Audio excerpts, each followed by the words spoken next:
Good evening, everybody. Hope you're all doing well. I just wanted to say a little something before we start the story.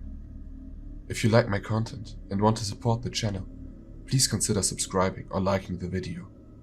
And if not, feel free to leave some feedback in the comments. Now, without further ado, enjoy today's story and have a good night. I've always been drawn to old houses. There's something about the creaky floors, the ornate woodwork, and the weight of history that appeals to me. So when I found the listing for the house in Blackwood Lane, I knew I had to have it. It was a Victorian beauty, perched on the edge of a dense forest. The kind of place that seemed to hold secrets, with the past lurking just beneath the surface. The price was shockingly low, almost too good to be true. But I didn't question it. I'd recently gone through a rough breakup and was desperate for a fresh start. This house seemed like the perfect place to escape, to lose myself in restoration projects and leave my old life behind. As I saw it in person, a chill ran down my spine. The house stood tall and imposing, its dark windows staring out at the world like empty eyes. The air around it felt heavy, as if the house was exhaling a silent warning. But I shook off the feeling. I've never been one to scare easily. When I walked through the front door, the house greeted me with the smell of dust and aged wood. The floors creaked under my feet, and the silence was so thick I could hear my own heartbeat. I explored each room, admiring the intricate details in the woodwork and the stained glass windows that cast eerie, colorful patterns on the walls. The previous owners had left much of the furniture behind, including a grand piano in the parlor. It was covered in a thick layer of dust, but I could tell that it had once been well loved. I ran my fingers over the keys, and the piano emitted a low, ghostly note that echoed through the empty house. I signed the papers without hesitation and moved in a week later. The first few nights were uneventful, though I couldn't shake the feeling that I wasn't entirely alone. The house was full of strange noises, groans and creaks, as if it were trying to settle into its new owner. But that was to be expected in a place this old, or so I told myself. And that's when the whispers started. At first, I thought it was the wind. The house was drafty, and the surrounding forests often made strange sounds at night. But these whispers were different. They seemed to come from within the walls, soft and indistinct, just on the edge of hearing.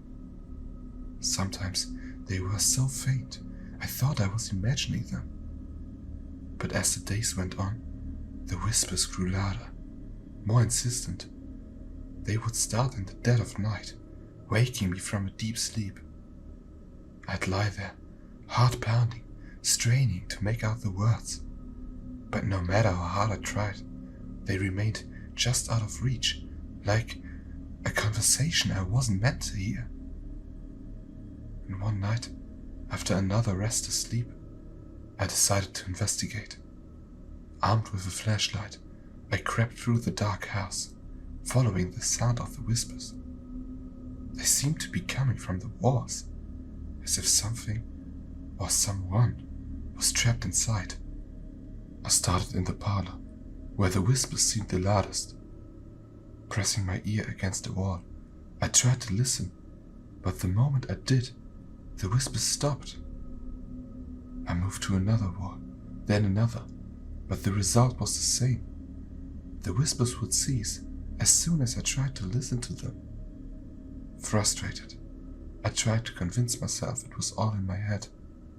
I had been stressed lately, and the house, as beautiful as it was still old and full of quirks. But the whispers continued, growing more persistent with each passing night. The next day, I tried to settle into my new home and tried to clean the attic, so I could store some of the old stuff I took from my parents' house. While I unpacked some boxes left by the previous owner, I stumbled upon an old journal hidden beneath a loose floorboard. The leather was cracked and worn, the pages yellowed with age, Curious, I sat down and began to read. The journal belonged to a woman named Abigail Blackwood, the original owner of the house. As I read, I learned that Abigail had lived here with her husband and their young daughter. The entry started out with mundane accounts of daily life, notes about the weather, and descriptions of the house. But as I continued, the tone of the journal shifted. Abigail began writing about strange occurrences in the house, objects moving on their own, cold spots, and, most unsettling of all, the whispers. She described them in detail, the way they seemed to come from the walls, the way they grew louder and more insistent at night. As I read, a sense of dread settled over me. Her descriptions were eerily similar to my own experiences. Abigail wrote about how the whispers tormented her, how they followed her from room to room, how she could never quite make out what they were saying. She wrote about how they began to drive her mad, how she would spend hours pressing her ear to the walls, trying to decipher the voices. The last entry was the most disturbing. Abigail wrote about a night when the whispers had been particularly loud, how she had followed them to the basement. She described hearing her daughter's voice among the whispers, calling to her, begging her to come down the stairs. The entry ended abruptly, with a single, chilling sentence: "I am not alone in this house." After that, there were no more entries. I closed the journal, my hands trembling. I knew I should leave, pack up, and get as far away from the house as possible. But something held me back. I needed to know more. I needed to know what happened to Abigail and her family. Over the next few days, the whispers grew louder, more frantic. They seemed to be all around me, no matter where I went in the house. They invaded my thoughts, making it impossible to concentrate on anything else. I stopped sleeping, stopped eating. The house consumed my every waking moment. I spent hours pacing the halls, following the whispers from room to room. I became obsessed with finding their source, convinced that if I could just understand what they were saying, I would be able to put them to rest. One night, the whispers led me to the basement. The door creaked open slowly, as if inviting me in. The air was thick, with dust and the smell of damp earth. I hesitated at the top of the stairs, but the whispers were louder here, more distinct. I could almost make out words, phrases, but they were in a language I didn't understand. With a deep breath, I descended into the darkness. The whispers surrounded me, growing louder with each step. By the time I reached the bottom, they were deafening. My heart pounded in my ears as I frantically searched the basement for the source of the whispers. And then I saw it. A small door in the far corner of the room, half hidden behind a stack of old crates. The whispers were coming from behind the door. They were clearer now, almost intelligible. I approached the door slowly, my hand trembling as I reached for the handle. The moment I touched it, the whispers stopped. The sudden silence was so jarring that I gasped. I hesitated for a moment, then, with a sense of dread, pulled the door open. The space behind the door was a small, cramped room. The air was musty and stale, and the walls were lined with shelves, each one filled with dusty old jars. In the center of the room was a small table, and on it, a single, flickering candle. I approached the table, my eyes drawn to the candle's dim light, and then I saw them. The shadows on the walls, they weren't mine. They danced and writhed in the flickering candlelight, moving as if they were alive. Backing away, my breath came in short, panicked gasps, but as I turned to leave, the door slammed shut with a deafening bang. The candle went out, plunging the room into darkness. All of a sudden, the whispers returned, louder than ever. They filled the room, pressing in on me from all sides. I could feel them in my head, crawling under my skin, driving me to the brink of madness. I screamed, but there was no one to hear me. And then, just as suddenly as they had started, the whispers stopped. The room was silent, the darkness suffocating. I fumbled for the door, my hands shaking. I needed to get out, needed to escape the house. But when I found the door, it wouldn't budge. I was trapped. Panic set in. I banged my fist against the door and threw myself at it. Anything to get me out of this hell. But it was no use. The door stood strong like an impenetrable wall. I don't know how much time passed. Days, maybe weeks. Time had lost all meaning in the darkness. I'd stopped screaming, stopped banging on the door. There was no energy left. I just sat in the corner of the small room, knees drawn up to my chest, my mind a shattered mess.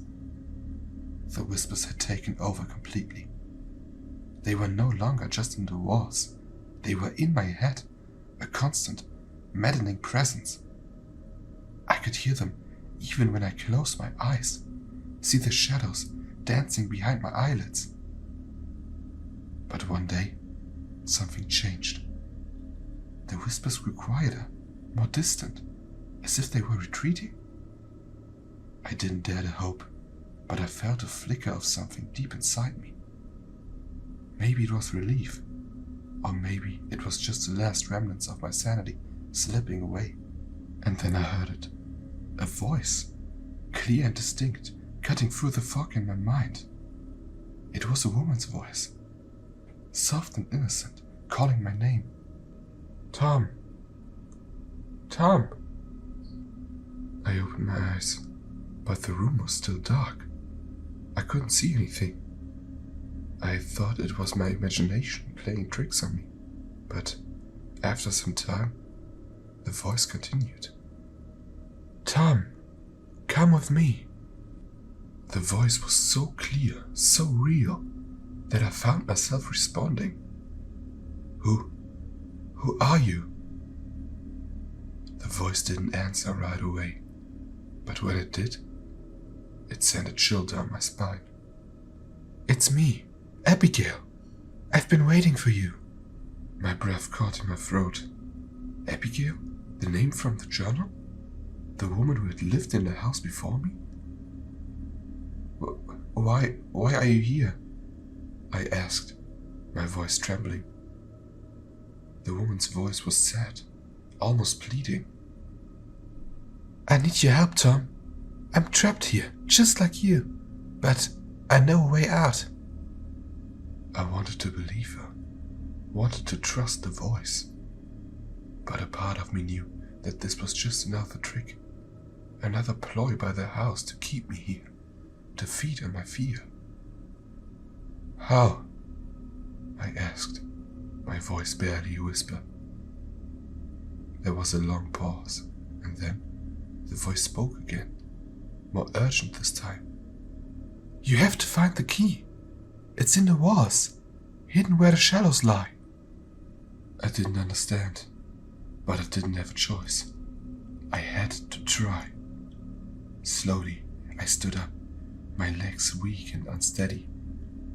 I felt my way around the room, my hands sliding over the rough, cold walls. And then I felt it. A small, cold object hidden in a crack in the wall. It was a key, old and rusted, but it felt solid in my hand. My heart raced as I turned back to the door, the key clutched tightly in my fingers. I inserted the key into the lock, but even when I pushed as hard as I could, the door didn't open. Instead, the walls around me began to move, shifting and groaning as if the house itself was alive. The whispers grew louder, more frantic, filling the room with their cacophony. I screamed as the walls closed in on me, but the sound was lost in the chaos, and then, just as quickly as it had started, it stopped. The room was silent, the walls still. I was alone again, the key still in my hand. I didn't know what had just happened, but I knew one thing. I couldn't stay here any longer. I had to get out, had to escape the house before it consumed me completely. Desperation set in as I wandered through the house, searching for any way out. The whispers had quieted, but I could feel them lurking just beneath the surface, waiting to pounce. I found myself back in the parlor, where the grand piano sat, covered in dust. The air was thick with tension, and I felt a strange pull toward the piano, as if something was drawing me in. I approached it cautiously, my fingers hovering over the keys. The whispers returned, faint but persistent, urging me to play. I hesitated, but then, with a deep breath, I pressed down the keys. The sound that emerged was not music, but a low, haunting note that resonated through the house. As it faded, a shiver ran down my spine. I tried to step back, but my feet wouldn't move. It was as if the piano had me in its grip, refusing to let go. The whispers grew louder, swirling around me, filling my head with their dissonant chorus. They were no longer just sounds, they were voices, speaking in a language I couldn't understand, but I still felt every syllable deep in my bones. The shadows on the walls began to move again, writhing and twisting in the flickering light. I felt a cold hand on my shoulder, but when I turned, there was no one there. The room seemed to close in on me, the walls bending and warping as if the house was alive, reacting to my fear. In a panic, I played the piano again, hitting the keys with frantic desperation. The noise was jarring, discordant, and yet it seemed to have an effect. The whispers paused, just for a moment, as if they were listening. Seizing the opportunity, I yanked my hands away from the piano and ran. I didn't know where I was going, only that I had to get away. The house seemed to shift around me, the hallway stretching and bending, leading me deeper into its labyrinth. I found myself at the top of the basement stairs once again. The door stood ajar, the darkness beyond it more inviting than ever. I knew what I had to do. I had to face whatever was down there, had to confront the truth of the house, or I would never escape. With a trembling hand, I gripped the banister and descended the stairs. The basement was colder than I remembered, the air thick with a damp, earthy smell. The door was still there, half hidden behind the crates. I approached it slowly, my heart pounding in my chest. I took a deep breath, then pulled the door open. The room was just as I had left it, small, cramped, and lined with shelves full of jars. The candle was gone, but the shadows remained, dancing on the walls in a grotesque, silent ballet. I stepped inside, the whispers growing louder with each step. They seemed to come from the shadows themselves, whispering secrets I couldn't understand. The walls felt closer now, pressing in on me, and I struggled to breathe. Then I saw it. A figure standing in the corner, barely visible in the dim light. It was a woman, her face hidden in shadow, her hair long and tangled. My breath caught in my throat as the woman turned to face me, revealing hollow, empty eyes. Abigail? I whispered, my voice trembling.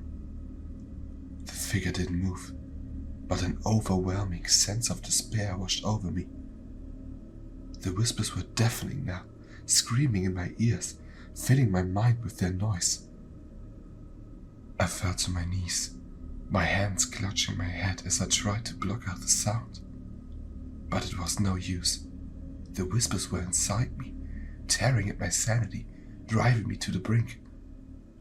Just when I thought it was all over, I heard Abigail's voice in my head. "Run! I was stopper for a moment. Confused, I looked up facing the figure. It began to look almost translucent, as if it lost its power over me. This was my chance. I had to get out. I had to escape before the house claimed me completely. With a surge of adrenaline, I ran from the room, up the basement stairs, and through the winding halls of the house. The front door loomed ahead, and I threw myself at it, my fingers fumbling with the lock. The whispers were back, faint but insistent, urging me to stay, to join them. But I refused. With a final, desperate effort, I wrenched the door open and stumbled outside. The cold night air hit me like a shock, and I collapsed on the front steps, gasping for breath. The house behind me was silent, its dark windows staring out at the world like empty eyes. The whispers were gone, but I knew they would always be with me, a lingering presence in the back of my mind. To this day, I still feel like I see the figure standing just out of my vision in the night. What if the evil isn't chained through the house anymore? What if it was now chained to me?